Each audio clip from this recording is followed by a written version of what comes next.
Okay, so we just talked a little bit about the X-ray tube and the cathode. Now what we're going to talk about is filament current versus tube current.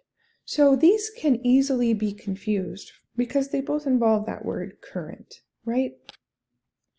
So we know what we're going to be dealing with is electrons in some way, right? Because current is measured by amperes, and we know that amperes measure of current, so we know we're dealing with electrons.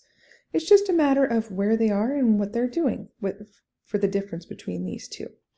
So filament current can be described just as the electrons emitted by that tungsten filament.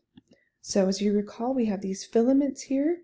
They're negatively charged because electrons, which are negatively charged, are being boiled off by an immense amount of heat. And we call that a space charge when we get that little collection of electrons there to use. Believe it or not, a low filament current automatically starts when the system's turned on. And what that does is kind of prepares the filament for future thermionic emission. So we don't want to just go from an ice cold filament to thermionic emission. So what the system does is it kind of, as soon as it's turned on, provides a little bit of heat to those filaments. So then when it comes time for thermionic emission, it's easier, and it's easier on the tube as well.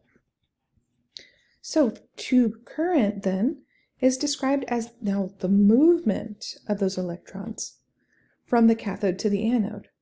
So it's kind of like we've created these electrons. Now we're going to apply our kVp, and what we'll end up getting is movement from the cathode to the anode. When we have that movement running in that direction, we have tube current.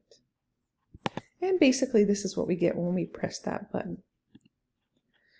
Now there's also something called saturation current. And this is just a picture from your book if you want to take a look, but at any given MA, or amperage, which is, we're talking about our filament current, so at any given amount of electrons here that we're boiling off, tube current will increase up to the kVp's maximum value.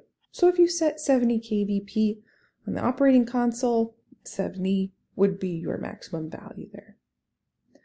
At some point, with high MA and kVp, so with a high technique, the tube eventually will reach what we call a saturation current, or point, in which no more electrons are available to be boiled off or used. So basically what this is telling us is there comes a time that you reach kind of a maximum amount of technique that you're allowed to set, because there is a finite amount of electrons that we can boil off and use.